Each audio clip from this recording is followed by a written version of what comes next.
to CEPI, Pakistan's apex one-stop solution for all of its comparative examinations.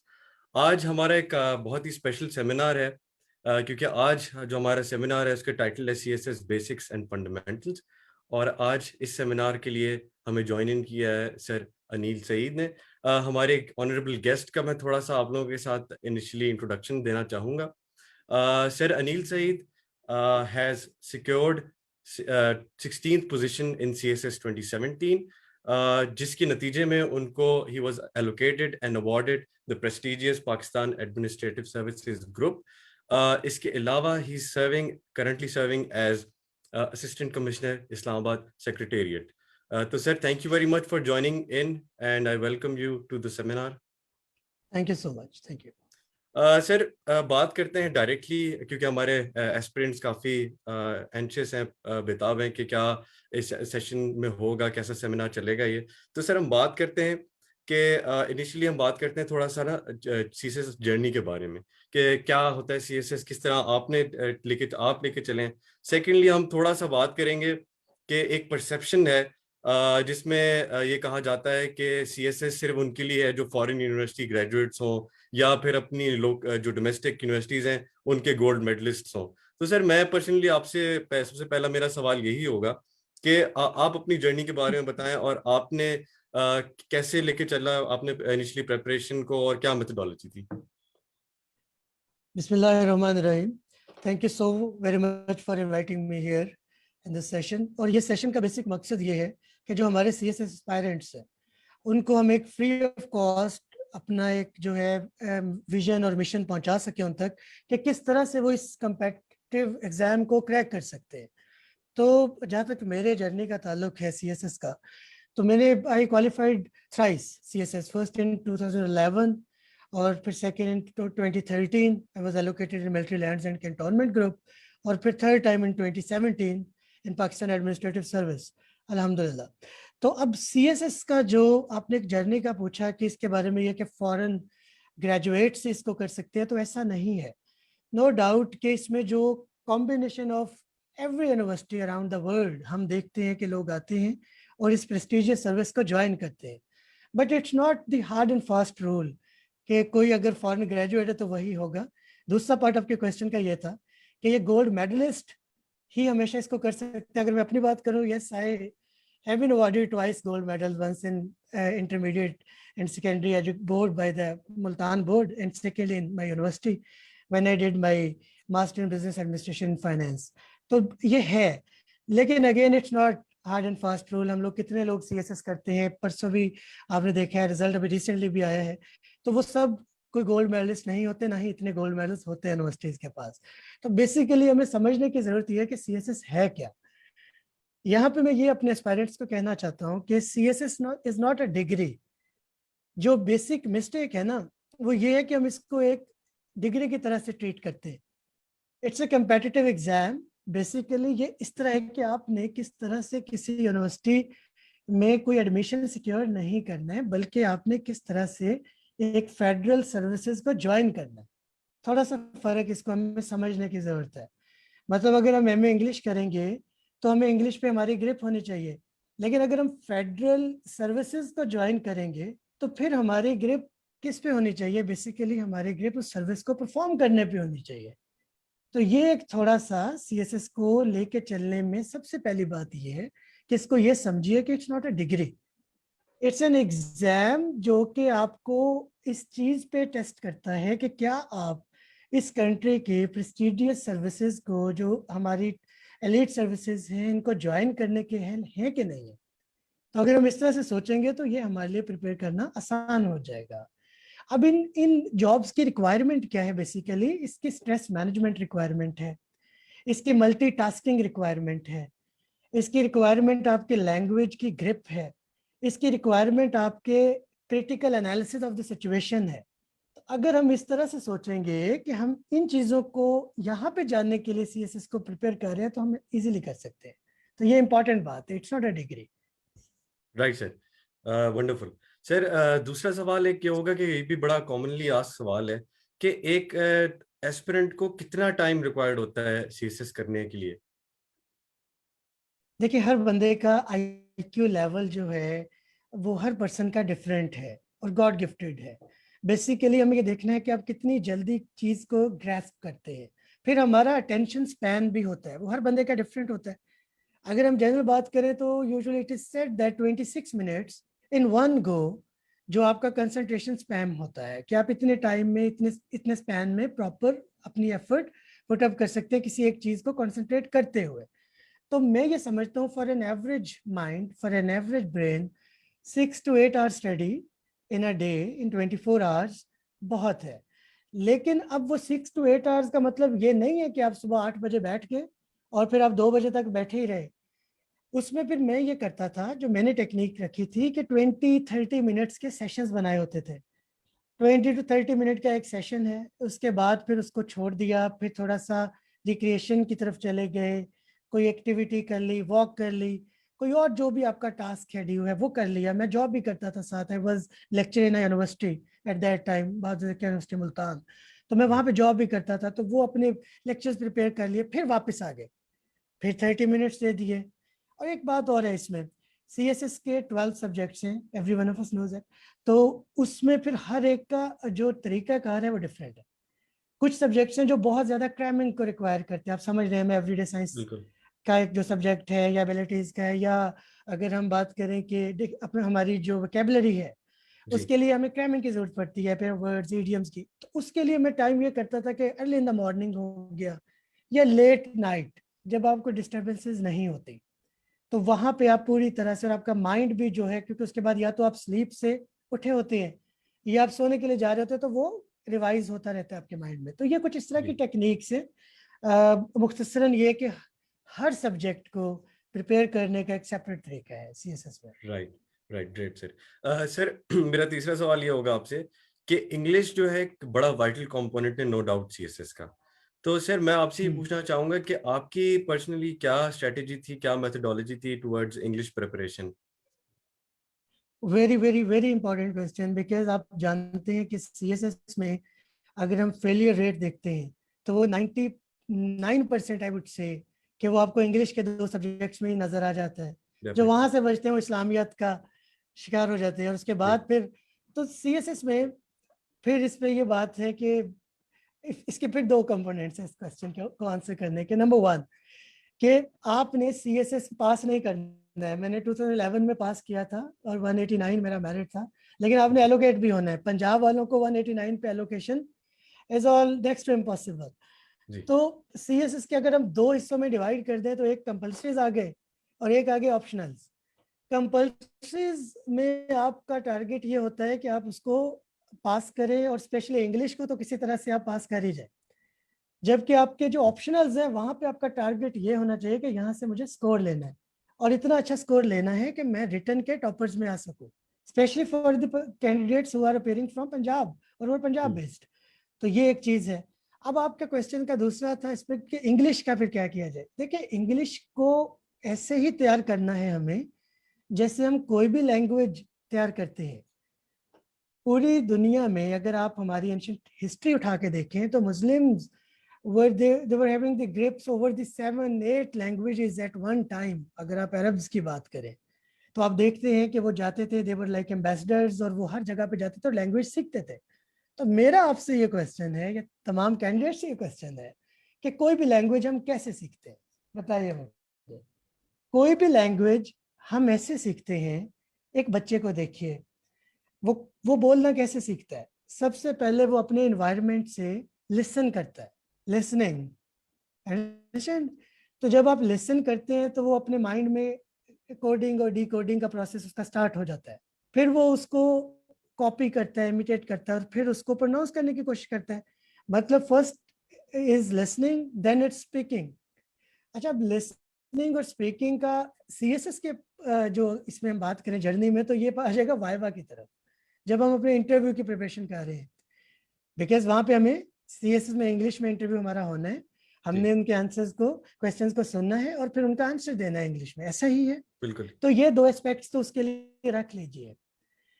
अब बाकी 2 आपके आते हैं कि आपको लैंग्वेज को मजीद हम कैसे सीखते हैं। सबसे पहले एक बच्चा जो है वो सुनता है, फिर वो बोलता है, फिर वो स्कूल जाना शुरू करता है, तो वहां पे वो क्या करता है, वो रीडिंग करता है, और फिर उस रीडिंग की बुनियाद पे वो राइटिंग करता है। ऐसा ही है। तो सीएसएस की इंग्लिश के लिए बिल्कुल ये स्ट्रेटजी मैंने रखी थी, और मेरा ख्याल है कि यही स्ट्रेटजी जो है वो अडॉप्ट की जाती है किसी भी लैंग्वेज को सीखने के लिए।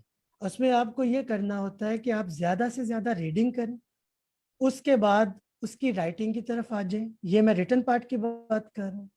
और इंटरव्यू के लिए आप ज्यादा से ज्यादा लिसनिंग करें और उसकी प्रैक्टिस करें थ्रू स्पीकिंग। इस तरह से हम लैंग्वेज को सीखते हैं। अब फिर राइट। क्वेश्चन ये है कि रीडिंग में हम क्या रीड करें, ठीक है, राइटिंग हम कैसे करें।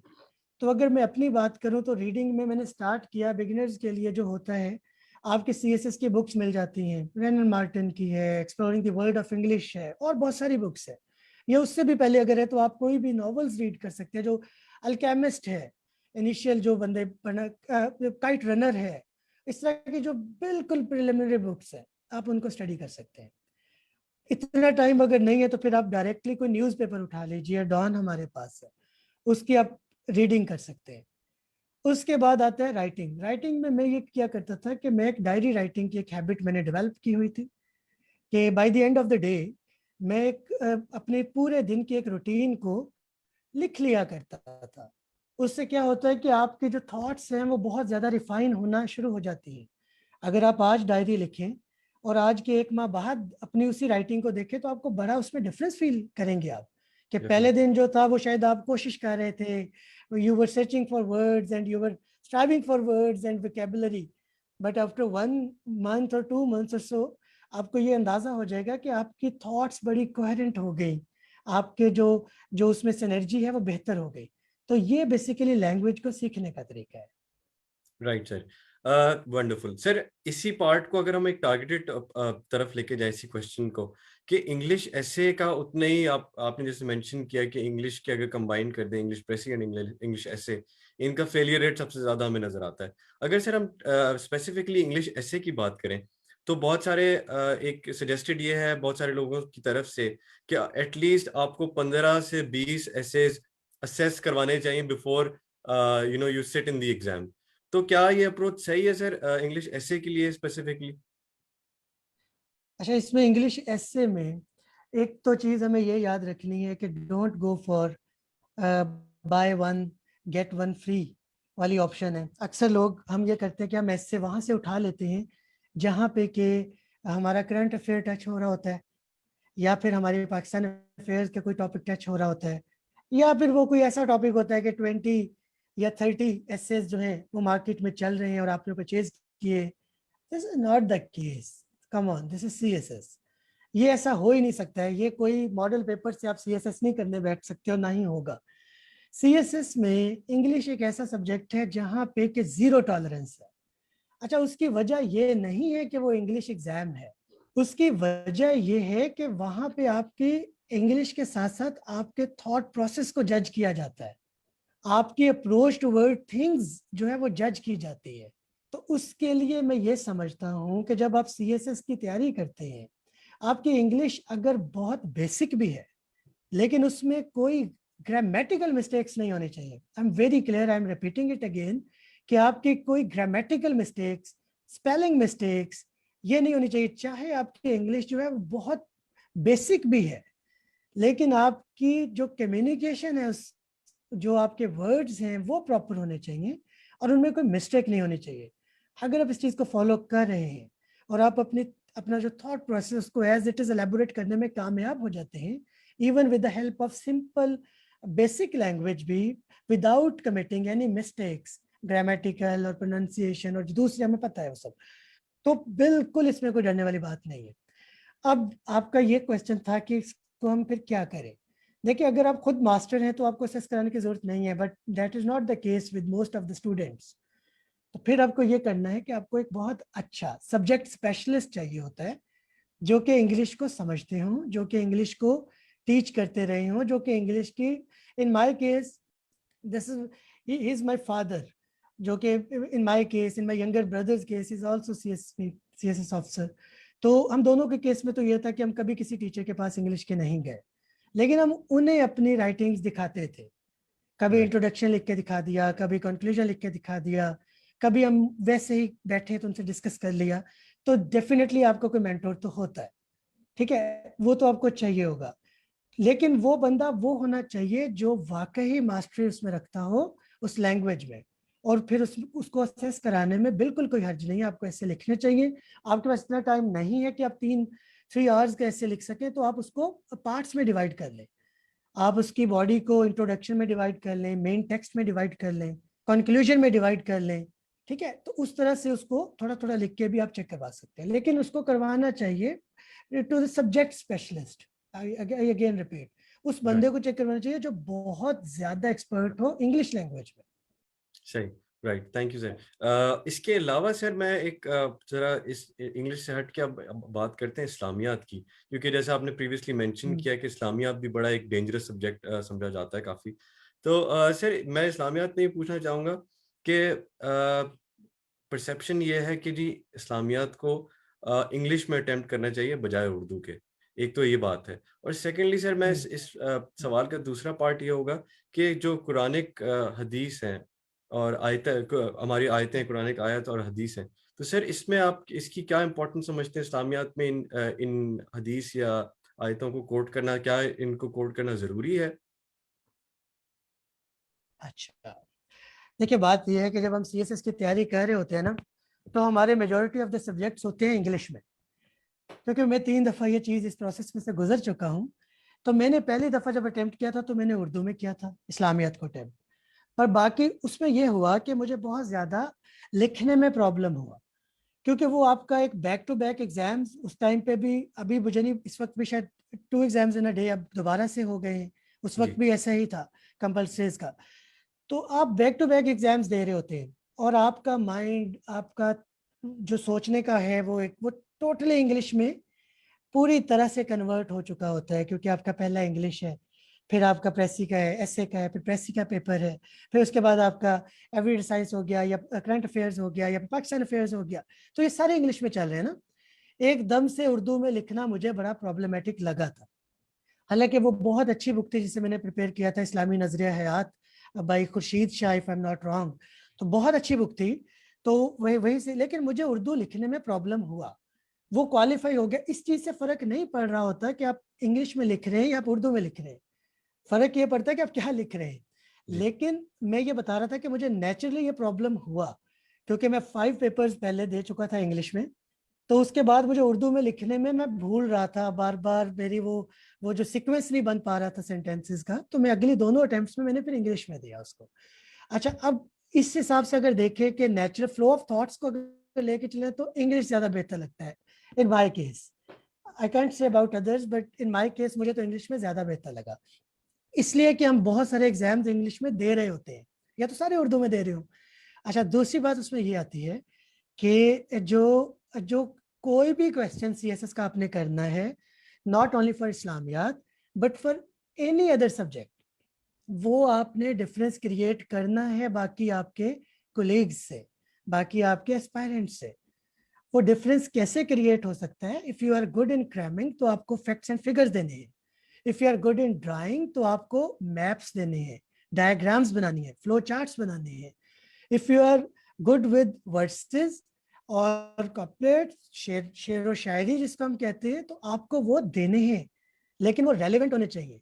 अब जब हम इस्लामियात की बात करेंगे तो इससे बेहतर अथॉरिटी कोई हो ही नहीं सकती कि हम कुरानिक वर्सेस या हदीस को कोट करें उसमें। In my case I use to quote Quranic, जो पूरी वर्सेस थी उनको अरेबिक में, उसमें ठीक है आप जेर जबर उस तरह से मत डालिए अगर आपको श्योर नहीं है तो, ठीक है। तो उसमें की जाहिर है कि अगर आप वो डालेंगे और वो गलत होगा तो उसका तो बहुत बुरा इम्पैक्ट है। तो जी, आप उसको एराब के बगैर, जिसको हम एराब बोलते हैं, उसके बगैर आप उसको लिख लें, और उसकी ट्रांसलेशन नीचे इंग्लिश में कर दें अगर आप इंग्लिश में अटेम्प्ट करें। अगर आप इस्लामियत उर्दू में अटेम्प्ट करें तो उसकी ट्रांसलेशन नीचे ब्रैकेट में, हाइफन्स में उर्दू में कर दीजिए, ठीक है। राइट, लेकिन आपको एज इट इज कोट करना, एक तरह से आप ये अपनी अथॉरिटी बता रहे होते हैं कि आपको इस सब्जेक्ट पे ग्रिप है। इन्नल्लाह मस्साबिरीन, अगर ये बात मैं इस तरह से लिख देता हूँ, इन्नल्लाह मस्साबिरीन, तहकीक अल्लाह ताला सब्र करने वालों के साथ है, तो अगर ये मैं लिख दूं तो मेरी वो अथॉरिटी बेहतर है, क्योंकि मैंने वहां से उठा लिया ना एक चीज को। रब्बे बिल्कुल जिदनी इल्मन अगर मैं लिख दूं तो मेरी ये अथॉरिटी है, तो मैं बाकियों से थोड़ा सा ऊपर चला गया। बिल्कुल तो ये लिखना बेहतर है, लेकिन गलत नहीं लिखना चाहिए। इसी तरह बिल्कुल से मैं तो यहाँ से इससे भी आगे जाऊंगा कि अगर आपको कोई इकबाल के अशार का है या आपको कोई रूमी के अशार का है, मुझे उसमें था इंटरेस्ट था तो मैं लिखता था, तो वो भी आप पर्शियन वाले या उर्दू वाले लिख सकते हैं, बट उसकी ट्रांसलेशन फिर आप इंग्लिश में या जौन सा भी आपका मोड ऑफ जो है अटेम्प्टिंग द पेपर है, अब उसमें उसको कीजिए। तो वो राइट लिखना बेहतर होता है, क्योंकि यहाँ पे आपने एज क्रिएट करना है। ठीक है। Right wonderful sir. सर थोड़ी सी अब बात करेंगे ऑप्शनल सब्जेक्ट्स के बारे में और थोड़ी सब्जेक्ट सिलेक्शन के बारे में। सर आप क्या समझते हैं, क्या एस्पेक्ट्स या क्या पैरामीटर्स एक सीएसएस एस्पिरेंट को जहन में रखने चाहिए व्हाइल सिलेक्टिंग हिज और हर ऑप्शनल्स? गुड। पंजाब के कैंडिडेट्स, मैं बार बार कह रहा हूँ इसलिए नहीं कि मुझे कोई पंजाब, हम सब बराबर हैं, बट यहाँ पे एक कंपटीशन की फिजा है। अगर आप देखिए तो इस दफा 18,000 थे एस्पायरेंट्स से जिन्होंने अटेम्प्ट किया, और अगर मैं एप्लीकेंट्स देखूंगा तो शायद इसमें भी 10-1,000 ऐड होंगे, तो 28,000 के करीब लोग होंगे। बिल्कुल वहां पे सबसे ज्यादा कंपटीशन अगर हम देखें तो पंजाब के लोगों का आता है, तो उनको वहां पे मेरिट बनाना होता है। तो मेरिट बनाने के लिए आपको स्कोरिंग सब्जेक्ट्स लेने हैं। अब लेकिन इसका यह भी मतलब नहीं कि मैं आपसे कहूं कि आप सारे के सारे उठे और अकाउंटिंग रख लें, या फिर आप अप्लाइड मैथ या प्योर मैथमेटिक्स रख लें, जो कि आप कर ही नहीं सकते कवर। जी तो इसमें दो तरह से है। नंबर वन, के सब्जेक्ट आपके स्कोरिंग होने चाहिए। नंबर टू, उसमें फिर ये हो कि आपका इंटरेस्ट हो। अब इंटरेस्ट दो तरह का होता है, एक होता है नेचुरल इंटरेस्ट, एक होता है इंड्यूस्ड इंटरेस्ट। जी कि एक तो चीज़ है कि मुझे नेचुरली बहुत अच्छी लगती है, मतलब for example in my case I love Punjabi, तो मैंने हर दफ़ा रखी। ठीक है, मुझे उसके वो टप्पे अशार और वो गाने माये लोकगीत मुझे बहुत पसंद है। तो because I belong to a Punjabi family, तो मैंने उसको अपने शौक के तौर पर रखा। But that was not the case with Persian. जब पर्शियन अलग होता था तो मैंने पर्शियन भी लिया उस वक्त। तो पर्शियन की क्या वजह थी, वो मेरा इंटरेस्ट उसकी उसकी जो स्टडीज थी, उसकी जो तालीमात थे उसमें तो बहुत ज़्यादा था, लेकिन मुझे लैंग्वेज पे ग्रिप नहीं थी, तो मैंने अपना इंटरेस्ट इंड्यूस किया। मेरे फादर या हमारे जो बड़े हैं, वो उनके अदवार में पर्शियन कंपलसरी सब्जेक्ट हुआ करता था, तो फिर मैंने उनसे वो सीखा। सीख के मैंने फिर पर्शियन को अटेम्प्ट किया अपनी पहली अटेम्प्ट में। तो मैं ये कहना चाहूँगा कि हमें ये करने की ज़रूरत होती है कि हमें या तो अपना इंटरेस्ट देखना होता है या उस इंटरेस्ट को ड्राइव करना होता है। लेकिन इसमें एक चीज़ रखनी बहुत ज़रूरी है कि हमें अपना सब्जेक्ट स्कोरिंग ही रखना है। और अगर हम बाकी प्रोविंसेस से तो भी हमें, अगर हम कंपटीशन में टॉप ग्रुप के लिए एस्पायर कर रहे हैं, तो फिर हमें उसके लिए करना है कि हमें बहुत अच्छा स्कोर करना है। और बहुत अच्छे से मुराद 700 प्लस है, ऑफ कोर्स उससे मतलब उससे नीचे किसी भी तीन अटेम्प्ट्स में मैंने नहीं लिए, और वो 700 प्लस ही होना चाहिए अगर आप किसी टॉप ग्रुप के लिए जाना चाहते हैं। तो मेरा ये कहना है कि आपका सब्जेक्ट स्कोरिंग हो, लेकिन आपका उसमें इंटरेस्ट होना चाहिए। वो इंटरेस्ट नेचुरल हो जाए तो क्या ही बात है। अगर वो इंटरेस्ट नेचुरल नहीं भी है तो आप उसको इंड्यूस कीजिए, उसमें से उसमें इंटरेस्ट डेवलप करें। हमारा ब्रेन इस तरह से वर्क करता है कि अगर हम किसी चीज को ये समझ लें और उसमें इंटरेस्ट ढूंढें तो हमें इंटरेस्ट उसमें मिलता है। Right wonderful. सर अब थोड़ी सी बात करेंगे कि सीएसएस की जर्नी जो है, it is you know all of us know that it is extremely hectic और पीपल स्ट्रेस आउट, और काफ़ी वो लोग जो है अप्स एंड डाउन्स भी आते हैं, डीमोटिवेट हो जाते हैं। तो सर क्या एक सीएसएस एस्पिरेंट को क्या करना चाहिए कि वो अपनी जर्नी के थ्रू आउट, जो हम देखते हैं 6 महीने 8 महीने या पूरे पूरे साल जो है, वो किस तरह मोटिवेटेड रहे और किस तरह स्ट्रेस के साथ कोप अप करे?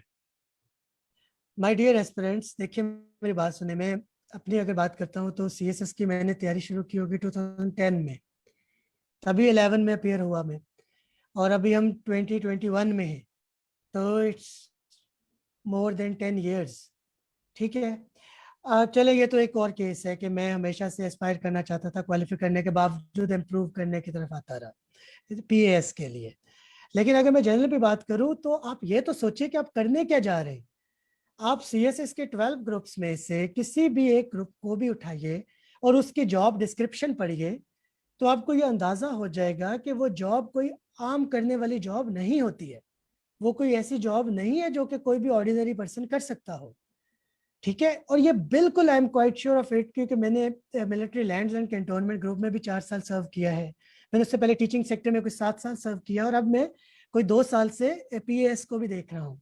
तो मैं आपसे ये कहना चाहता हूँ कि CSS की कोई भी जॉब जो है ना, उसमें आपकी स्ट्रेस मैनेजमेंट बहुत काउंट करती है, आपके नर्व्स पे आपका कंट्रोल बहुत ज्यादा काउंट करता है।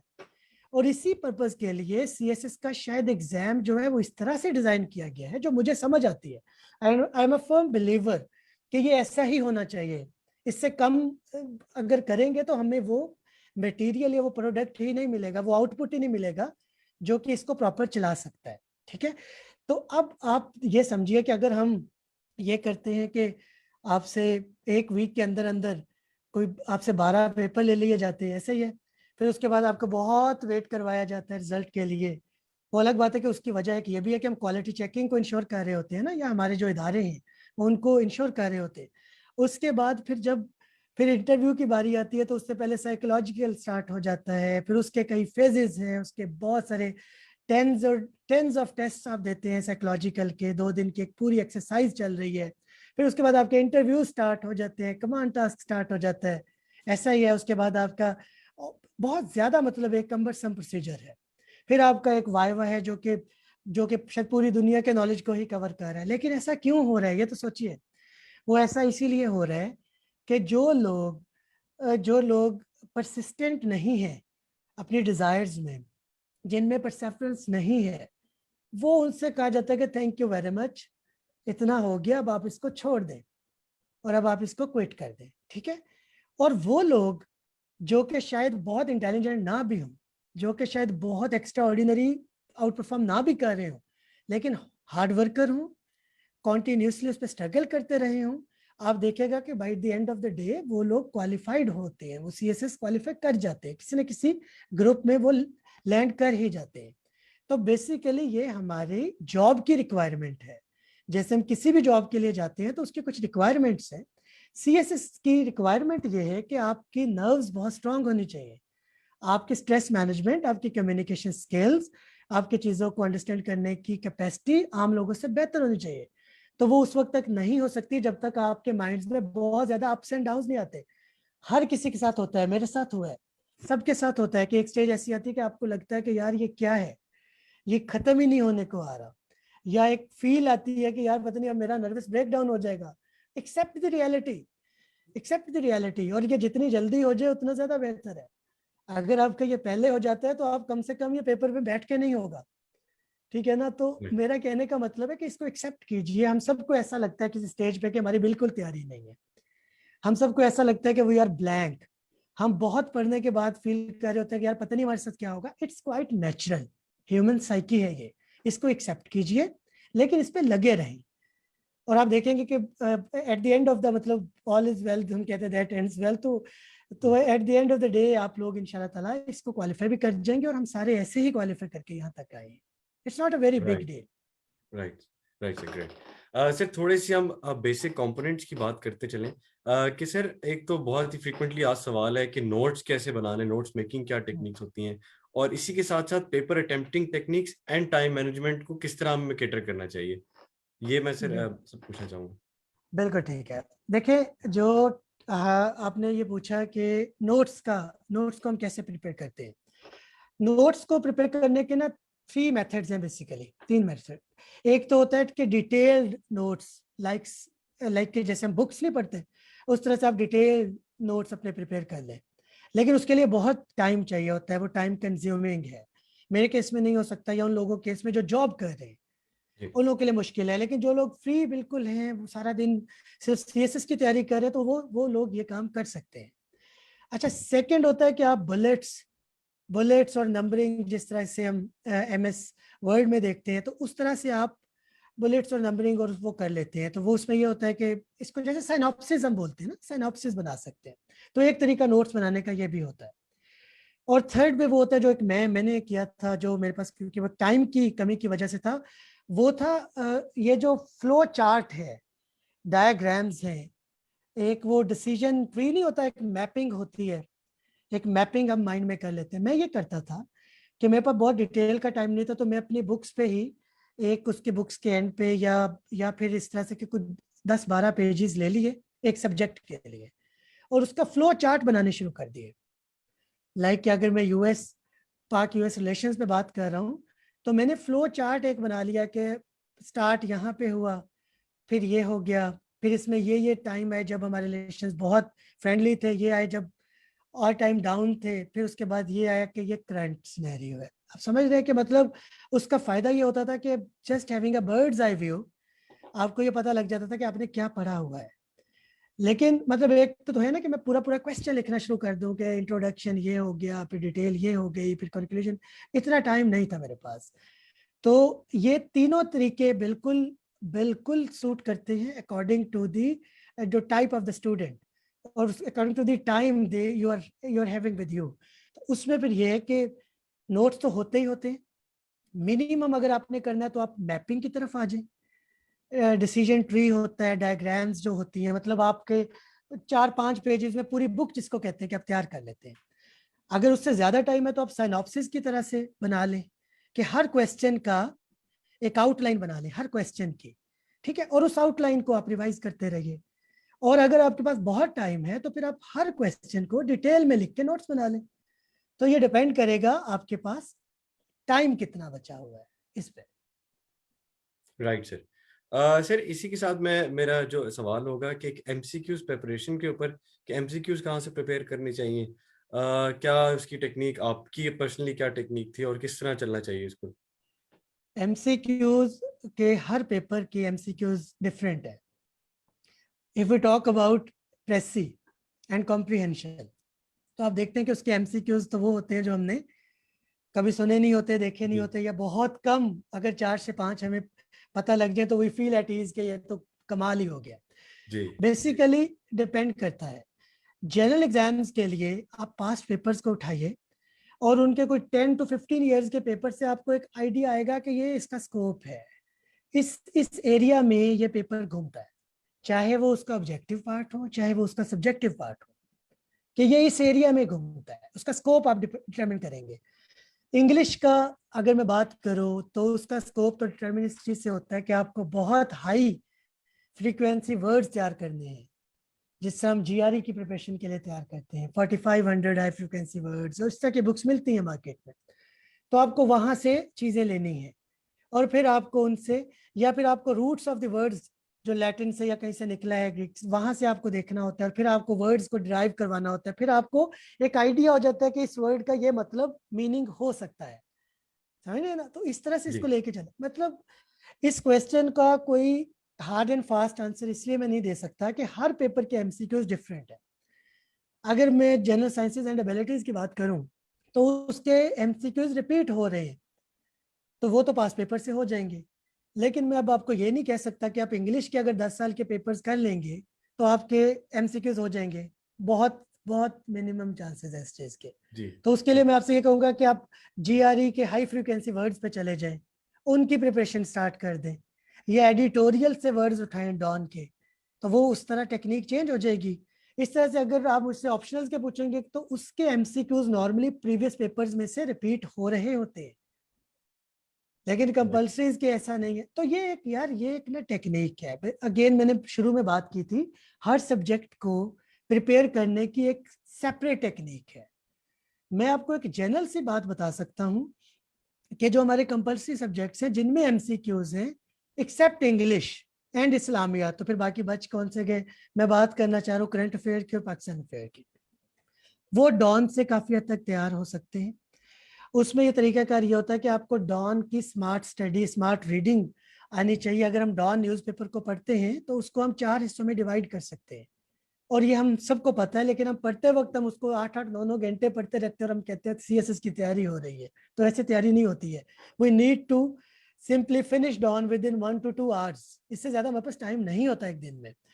तो उसके लिए अगर आप डॉन को डिवाइड करें तो उसका एक पोर्शन है जो कि नेशनल न्यूज को कवर कर रहा है, एक पोर्शन है जो कि इंटरनेशनल न्यूज को कवर कर रहा है, एक पोर्शन है जो कि एडिटोरियल और एनालिसिस को कवर कर रहा है, जो कि आर्टिकल्स को कवर कर रहा है, जो कि हमारे मुख्तलिफ किस्म के जो भी पब्लिश हो रहे हैं डॉन में, तो उनको कवर कर रहा है। और फिर एक पोर्शन वो है जो कि मुख्तलिफ किस्म के MCQs के लिए हेल्प कर रहा है, जिसमें हमारी UNO या NGOs या दूसरी जो भी इंटरनेशनल ऑर्गेनाइजेशंस हैं उनके नाम आ रहे हैं, नंबर 1। नंबर 2, उसमें हमारे जैसे येलो पेजेस आते हैं, बिजनेस रिव्यू आता है मंडे वाला, तो उसमें फिर हमारे वो फैक्ट्स एंड फिगर्स तैयार हो रहे हैं, जिसमें हमें इन्फ्लेशन का rate, poverty rate, unemployment rate, ठीक है, डेट रेशो, ठीक है, तो वो ये चीज़ें भी हमारी रिपीट हो रही है, वो वहाँ से हो जाएंगे हमारे MCQs तैयार। तो मेरा मतलब कहने का ये है कि कुछ सब्जेक्ट्स के लिए तो न्यूज़पेपर हेल्प करता है, कुछ सब्जेक्ट्स के लिए पास्ट पेपर्स हेल्प करते हैं, और कुछ सब्जेक्ट्स के लिए आपकी क्वालिटी रीडिंग हेल्प करती है। तो ये डिपेंड करता है कि आप कौन से सब्जेक्ट के MCQ तैयार कर रहे हैं। Right sir. सर अब हम चलेंगे अपने कंक्लूडिंग कुछ सवालों की तरफ। सर मैं ये पूछना चाहूँगा आपसे कि इंटरव्यू का जो फेज़ है हमारा, वो बड़ा ही एक पर्टिनेंट फेज़ है, बड़ा इम्पेरेटिव समझा जाता है CSS जर्नी में ओवरऑल। तो सर आपकी क्या स्ट्रेटजी थी इंटरव्यू को एज करने में या इंटरव्यू को टैकल करने में? अच्छा, एक्सीलेंट एक्सीलेंट अगेन। इसमें इंटरव्यू जब आप CSS कर जाते हैं, रिटर्न वाला मैं बात कर रहा हूँ, तो आपको मुबारकबादें भी मिल जाती हैं, मिठाइयाँ भी तकसीम हो जाती हैं, और उसके बाद आपके फ्रेंड्स आपको कहना भी शुरू हो जाते हैं कि अब तू अफसर लग गया है, तो मतलब ऑन अ लाइटर नोट। तो जी। उसमें फिर ये होता है कि मैं ये देखता हूँ कि बहुत सारे लोग रिलैक्स कर जाते हैं कि यार अब तो एक इंटरव्यू है तो इसमें क्या ही होना है। ऐसा नहीं है, ऐसा नहीं है। आपने अपने नॉलेज की ग्रिप तो शो कर दी एग्जामिनर को, जो सिलेक्शन बॉडी है उसको, लेकिन अभी एक बहुत बड़ा एस्पेक्ट रहता है। आप देखते हैं कि हमारे बहुत टॉप के स्टूडेंट्स भी जो कि लिखने में बहुत अच्छे होते हैं, वो पब्लिक डीलिंग में बहुत अच्छे नहीं भी होते बाज दफा, वो पब्लिक या रिलेशनशिप मैनेजमेंट में बहुत अच्छे नहीं भी होते बाज दफा। उसकी रीजन ये होती है कि उनकी सारी पर्सनैलिटी जो है वो इंक्लाइन हो जाती है toward one aspect only, that is studies. पर देखो CSS का प्रोडक्ट तो वो है ना जिसको के लोगों से भी इंटरेक्ट करना है, जिसको के लिखना भी है, और फिर कुछ ग्रुप्स ऐसे हैं उसको 24/7 लोगों से इंटरेक्ट करना है, कुछ ग्रुप्स ऐसे हैं जिसको उसको बैक डोर या ऑफिस में बैठ के काम करना है, तो वो, और कुछ ग्रुप्स इस तरह के जिसमें उसको पूरी दुनिया के सामने प्रेजेंट करना है अपने कंट्री का इमेज। तो ये वो चीज है जो कि फिल्टर होगी इंटरव्यू में। तो ये मैं ये कहना मतलब, मान लिया कि ये 300-300 मार्क्स की गेम है, लेकिन ये अगर इसकी इंपॉर्टेंस को देखा जाए तो मैं ये समझता हूँ कि अगर उससे ज्यादा नहीं है तो किसी भी तरह से कम नहीं है, इनफैक्ट उससे ज्यादा है। आपके रिटर्न पार्ट से ये ज्यादा इंपॉर्टेंट है आपका इंटरव्यू, क्योंकि यहाँ पे वो आपको देखेंगे कि इसको हम किस किस ग्रुप में इसको प्लेस करें तो ये बेहतर परफॉर्म करेगा हमारे कंट्री के लिए। राइट। अब आप अपनी पर्सनैलिटी को देखें। पर्सनैलिटीज आप समझते हैं कि दो तरह की होती है यूजुअली, एक इंट्रोवर्ट होते हैं, एक एक्सट्रोवर्ट होते हैं, ऐसा ही है। अब जो जी। इंट्रो, इसमें आपको बहुत ज्यादा फेक करने की जरूरत नहीं है, फेक करना बिल्कुल इसमें फायदेमंद नहीं है, क्योंकि इसके इतने टेस्ट होते हैं आपके साइकोलॉजिकल के कि वो कहीं ना कहीं से आपका असल आपसे निकाल लेते हैं, निकलवा लेते हैं, आपको पता भी नहीं लगता। तो उसमें मेरा तो यही जो मानना था, जो मैंने ये किया, उसमें जो मुझसे थोड़ी गलती हुई उसमें I would love to mention my teacher, my mentor, sir Hamza Shafqat, जो कि मेरे अब DC इस्लामाबाद मेरे बॉस भी हैं। ये थे सर बाबा खेल जो कि PSP के थे, सर अली जो कि इनकम टैक्स के हैं, इसके अलावा फॉरेन सर्विस के हमारे कोलीग्स थे, इसके अलावा और हमारे टीचर थे जो कि सब्जेक्ट स्पेशलिस्ट थे। उनसे मैंने इंटरव्यू के मॉक इंटरव्यूज दिए मैक्सिमम, जो मैंने किया, जो मैं अपने लिए आपको बताना चाह रहा हूँ। मॉक इंटरव्यूज देने से ये हुआ कि उन्होंने मुझे बताया, फॉर एग्जांपल कि इन्हीं टीचर्स ने, या सर न्याजी हैं PSP के, तो इन टीचर्स ने मुझे ये बताया कि देखें आप बहुत ज़्यादा फोकस कर रहे हैं सब्जेक्ट्स की प्रिपरेशन पे, जबकि आपको इससे हटके आपको इस चीज़ पे भी फोकस करना चाहिए कि दुनिया में क्या चल रहा है, या आपको इस चीज़ पे भी फोकस। इवन मैं अगर सर हमजा की बात करूं तो पहले इंटरव्यू में मुझे उन्होंने ये कहा कि आपको इस चीज़ पे सबसे ज़्यादा फोकस करना चाहिए कि आपका इंट्रोडक्शन क्या है। First question is introduce yourself usually, जी। या okay mister Neel, what do you think who you are, या mister Neel tell us something about yourself. पहला क्वेश्चन ये होता है यूजुअली, और इसको हम कभी तैयार नहीं करते, इवन मैंने तैयार नहीं किया था, तो मैं 200 प्लस स्कोर नहीं कर पाया था। लेकिन जब मैंने इस तरह से फोकस किया, एक सिस्टमैटिक डिजाइन में तैयारी की, और मुझे जब बताया गया कि यार आपका इंट्रोडक्शन बहुत इंपॉर्टेंट है, मतलब आपको पता है कि आप कौन हो, लेकिन आपने कैसे बताना है, इट्स वेरी इंपॉर्टेंट, तो फिर मैंने उस पर फोकस किया। तो मैं ये कहना चाहूंगा कि इसमें ये करना चाहिए कि आप ज्यादा से ज्यादा उस सिचुएशन में चले जाएं। अब आपको पढ़ना नहीं है, जो आपने पढ़ना था वो पढ़ लिया, जो आपने पढ़ के एग्जाम में प्रूव करना था वो आपने कर लिया। अब आपको उस स्टडी को एक्सप्रेस करना है। तो वो जब आप वाइवा में बैठते हैं, इंटरव्यू में बैठते हैं, तो आपको वहां पे एक्सप्रेसिव होना होता है। एक्सप्रेसिव होने के लिए आपको एक एनवायरनमेंट क्रिएट करना है।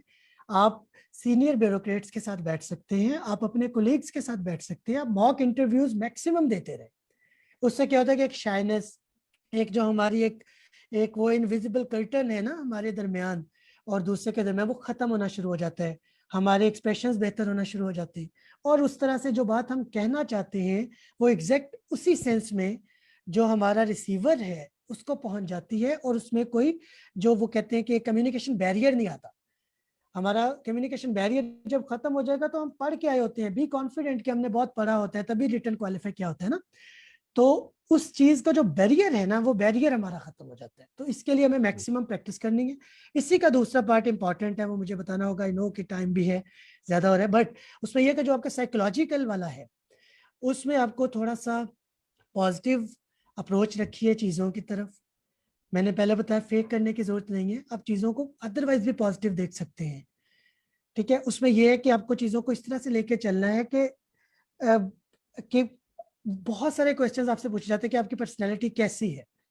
तो आपकी पर्सनैलिटी को ही आपने बेहतर करना है, बजाय कि आप क्वेश्चन आंसर तैयार करना शुरू कर दें कि मैं ये झूठ बोल दूंगा, तो वो नहीं बोला जाएगा, क्योंकि वो एक क्वेश्चन कोई 10 to 20 टाइम्स मुख्तलिफ डायमेंशन से होकर रिपीट होगा, और कहीं ना कहीं आप कह देंगे, मतलब एक दफा आप कहेंगे कि मुझे डर बिल्कुल नहीं लगता, और दूसरी दफा आप कहेंगे कि मैं रात में सोया उठ जाता हूँ, क्योंकि वो इतना टाइम कम टाइम में आपसे क्वेश्चन पूछ रहे होते हैं कि आपसे कहीं ना कहीं वो गलती होनी होनी। तो उसका हल ये है, उसका सोल्यूशन ये है कि आप अपनी पर्सनैलिटी को बेहतर कीजिए ऑल टुगेदर। अगर आप पॉजिटिव, वो कैसे बेहतर हो सकती है, आप वॉक करें, आप अच्छी बुक्स पढ़ें, अच्छा मटेरियल अच्छा सुने, अच्छे पॉजिटिव लोगों के साथ इंटरेक्ट करें, और साथ में अपनी तैयारी रखें, तो बस ठीक है। बाकी ये जो बात देते हैं कि कॉन्फिडेंस होना चाहिए, तो कॉन्फिडेंस बेसिकली खुद ब खुद आ जाएगा जब आपकी तैयारी अच्छी होगी। अगर आप फेक करेंगे, आप कॉन्फिडेंस को शो करने की कोशिश करेंगे जो कि जिसकी बेसिस कुछ नहीं होंगी, तो आप 1 मिनट में उठ जाएंगे। जो हमारे सामने बैठे होते हैं वो अपनी पूरी उम्र गुजार के ग्रेड 22 से रिटायर होके फिर वो मेंबर्स लगते हैं, और उनका इतना एक्सपीरियंस होता है कि वो 1 मिनट में ये जज कर सकते हैं कि ये बंदा क्या बात कर रहा है। तो आपकी जो इंटरनल स्ट्रेंथ है, आपने उसी पे खेलना है, और उसको खेलने के लिए आपका नॉलेज अच्छा होना चाहिए, आपकी ज़िंदगी गुजारने की अप्रोच अच्छी होनी चाहिए, और उसके बाद जब आप उसको आपको एक्सप्रेसिव होना चाहिए। और आप देखिएगा कि ये कोई बहुत बड़ी मसले वाली बात नहीं है सीएसएस करना। CSS is not a very very big game, no.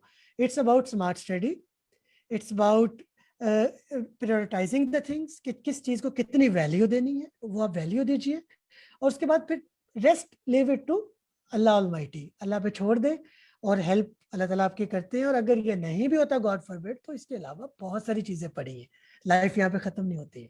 Right sir, आज का आखिरी सवाल मैं आपसे पूछना चाहूंगा कि sir, how is life after CSS, और is CSS really worth it, और वर्थ ऑल योर टाइम, और आपकी worth all your hard work, is it, does it really pay off, and how is your experience? आप थोड़ी सी service का भी share करें कि क्या आपकी कैसी लाइफ है पोस्ट क्लियरिंग सीएसएस। देखिए देखिए माय डियर स्टूडेंट्स और एस्पायरेंट्स, इसमें यह है कि सीएसएस की जो लाइफ है ना, ये आपको पहले से सोचना होगा, आपको अपनी प्रायोरिटीज क्लियर होनी चाहिए कि आप जिंदगी में करना क्या चाहते हैं। सीएसएस की लाइफ को जिस तरह से मैं सोशल मीडिया पे या वैसे देखता हूँ कि लोग समझ रहे होते हैं, वो सिर्फ इसका बहुत मिनिमम पार्ट है कि आप कोई बहुत हाई फाई हो जाते हैं, ऐसा नहीं है। अथॉरिटी कम्स विद रिस्पॉन्सिबिलिटी, हम सब ने ये बात सुनी है, और इसकी रिस्पॉन्सिबिलिटी और इसकी कॉस्ट भी उतनी ज्यादा है। आपको पहले ये देखना होता है कि आप अपनी जिंदगी में करना क्या है। अगर तो आप कम इवन सैलरी के साथ, या आप एक टफ रूटीन के साथ, आपका जिंदगी गुजारने का स्टाइल ही है कि आप कोई ना कोई कंट्रीब्यूशन करते रहना चाहते हैं, आप मासेस के साथ घुल मिल सकते हैं, आप स्ट्रेस को बेयर भी कर सकते हैं, सिचुएशन को देख भी सकते हैं, लेकिन आपका विजन ये है कि मैं कुछ बेहतर कर जाऊं। जैसे आज मैं एक इनिशियल लेवल पे हूं, तो मैं शायद बहुत छोटे लेवल पे कोई कंट्रीब्यूशन कर रहा हूँ कुछ हजार लोगों के लिए, लेकिन अगर मैं फिर आहिस्ता आहिस्ता ग्रोम करते हुए कल को हो सकता है कि अल्लाह ताला एक चांस दे दे जिसमें कि पूरे मुल्क की पॉलिसीज के लिए मैं काम कर सकता हूँ। तो अगर तो आपका विजन है इस तरह का, तो this is the best job, कि आपको आना भी चाहिए, आपको ये करना भी चाहिए, अगर आप पब्लिक सर्विस पे ट्रूली बिलीव करते हैं तो ट्रूली। इसमें ये ऐसा नहीं है जो आपको नजर आ रहा है तो ना, मतलब हम ये सुन रहे होते हैं कि यार क्या लश पश, और ये कुछ भी नहीं है। इट्स जस्ट, ये आपको 2 दिन में ये आपका शौक उतर जाता है। ये जो आपका गाड़ी और ये जो है, ये तो नजर भी नहीं आती, क्योंकि आप पे स्ट्रेस होता है। आपको पता है कि हमारा लास्ट वीक का सेशन क्यों पोस्टपोन हुआ, हमारे एस्पिरेंट्स को नहीं पता, लेकिन मुझे कमिटमेंट पे जाना पड़ा, आपको पता है, और मैं नहीं आ सका। अभी भी मुझे पता है कि मैं किस तरह से बैठा हूँ इस टाइम के लिए, अभी मुझे यहाँ से जाना है कहीं पे। तो मैं ये कहना ये चाह रहा हूँ कि आपकी अपनी लाइफ शायद खत्म हो जाती है इसमें। मैं कई कई दिन तक अपनी फैमिली को उस तरह से टाइम नहीं दे पाता जिस तरह से कि मैं पहले I use to spend time with them before doing CSS. तो ये इसका एक एस्पेक्ट है। अगर आप इजी लाइफ, इजी गोइंग और चिल लाइफ के वो चाहते हैं कि बस हमने एंजॉय ही करना है लाइफ को, तो फिर CSS is not the right place for you. But अगर आप ये चाहते हैं कि आप कुछ कंट्री के लिए कुछ कर जाए, लोगों के लिए कुछ कर जाए, क्योंकि ये वो पोस्ट है जिसमें कि आप डे 1 में जब बैठते हैं, जब आप डे 1 में लोगों के साथ इंटरेक्ट करते हैं, तो आपके पास जो पावर ऑफ द पेन है वो इतनी ज्यादा है कि आपके एक साइन से बहुत से लोगों की जिंदगी बनती भी है और बिगड़ती भी है। तो अगर आप इस माइंडसेट के साथ आते हैं कि मैंने कुछ करना है, तो यस, मोस्ट वेलकम, प्लीज आइए, ज्वाइन कीजिए, हमें जरूरत है, ठीक है, आप लोगों की। लेकिन अगर आप इस माइंडसेट के साथ आएंगे कि मैं सिर्फ रोब दबदबा रखूंगा और लोगों को दबाऊंगा और इसके बाद मेरी मौजें हो जाएंगी, तो ऐसा कुछ भी नहीं होना। एक तो वैसे ही सीएसएस की डायनेमिक्स ऑल टुगेदर अब चेंज हो गई है। अब जो हमारी जॉब है वो तो टोटली इस चीज पे बेस करती है कि आपकी कम्युनिकेशन स्किल्स कैसे हैं। अब ये वो कोई कॉलोनियल टाइम्स वाली ब्यूरोक्रेसी नहीं रही कि आप पे एक साहब बहादुर है और वो बैठे हैं और वो घोड़े पे आए हैं और वो घोड़े पे चक्कर लगा रहे हैं और वो चले गए, और वो जो एक इशारे से वो किसी का भी मेक और ब्रेक वाली सिचुएशन, ऐसा नहीं है। अब हम we are accountable for every act we make, every single act we make. Even यहाँ पे अगर मैं आप लोगों से बात कर रहा हूँ तो मैं पूरी परमिशन के साथ बैठा हूँ, और ये एक फ्री सेशन है जो मैं बार बार कह रहा हूँ, और ये सिर्फ इसलिए है कि बहुत सारे स्टूडेंट्स का, एस्पायरेंट्स का भला हो सकता है इससे, और उनकी क्लैरिटी ऑफ थॉट्स उनको मिल सकती है। अदरवाइज इसके लिए मेरा कोई 1% भी इंटरेस्ट नहीं। तो मैं ये कहना चाह रहा हूँ कि इस तरह की सोच के साथ आप आइए और ज्वाइन कीजिए स्पिरिट सर्विसेज को, सिविल सर्विसेज को। वरना फिर अगर दूसरे वाला है सीन, तो फिर वो कोई फायदा नहीं है, तो बिल्कुल कोई फायदा नहीं। Right, sir. With this, on behalf of CEPI Pakistan, I would like to thank you very much, sir, for this participation. और बहुत अच्छा थैंक यू। लगा, बड़ा एनलाइटनिंग सेशन रहा हमारा, और आई होप एस्पिरेंट्स को काफ़ी फ़ायदा पहुंचा होगा, इस सेशन से उन्होंने फ़ायदा लिया होगा। उसके अलावा मैं ये आप लोगों को बताना चाहूँगा कि CEPI पाकिस्तान का जो सेशन है हमारा, वो ईद के फ़ौरन बाद शुरू हो रहा है। For any queries, any registration queries, या फिर कोई भी डाउट, हमारी जो है 24/7 हमारी कंसल्टेशन आप कर सकते हैं हमारे साथ। और इसके अलावा हमारी जो डिस्टिंक्ट फीचर है हमारे इस ऑनलाइन टीचिंग प्लेटफॉर्म का, वो ये है कि हम अनलिमिटेड वैल्यूएशंस ऑफर कर रहे हैं, हम अनलिमिटेड सर्विसेज ऑफर कर रहे हैं सिर्फ आपको केटर करने के लिए। So sir Anil, thank you very much once again. एक एक बात जी मैं यहाँ जी। पे कहना चाहूंगा, तमाम जो जो सुनने वाले हैं, जो स्टूडेंट्स हैं हमारे, जो सीएसएस की प्रिपरेशन कर रहे हैं, उनके लिए वो यही है कि आपकी कोई भी अगर कोई क्वेश्चन है, तो हमारे मुख्तलिफ चैनल्स हैं। मैं कभी भी इस तरह से आपको, वेबिनार ये मेरा पहला है किसी भी तरह का, किसी भी फोरम पे आके बात करने का। It's my first time ever कि मैंने इस तरह आके बात की है सीएसएस के बारे में, और शायद मैं दोबारा भी उस तरह से पता नहीं कर सकूँ कि नहीं। आपके कोई भी क्वेश्चंस है तो आप अप्रोच कर सकते हैं हमारे सोशल मीडिया प्लेटफॉर्म्स के थ्रू, या वैसे भी हमारे ऑफिस भी खुले हैं, आप वहाँ पे आ सकते हैं। ये बहुत मुझे अच्छा लगेगा कि मैं किसी भी तरह से आपके काम आ सकूं, और उस तरह से अगर मैं आपके काम आ सकूं और उससे आप लोग, आपके लिए सीएसएस की जर्नी आसान हो सके, तो it would be an honour for me कि मैं आप लोगों को हेल्प कर सकूं किसी भी तरह से। Thank you so very much. Thank you very much sir. और इसी के साथ हम इस सेशन को रैप अप करेंगे। जाने से पहले मैं आप लोगों को बताना चाहूँ कि हमारे जो फेसबुक लाइव अभी चल रहा है उसके चैट बॉक्स में आपको जो हमारा व्हाट्सएप नंबर है वो भी मिल जाएगा। कोई भी आपको क्वेश्चन है, क्वेरीज है, आप फ्री ऑफ कॉस्ट हमसे पूछ सकते हैं। हमारे जो कंसल्टेशन है वो बिल्कुल फ्री ऑफ कॉस्ट है, 24/7 अवेलेबिलिटी है हमारी।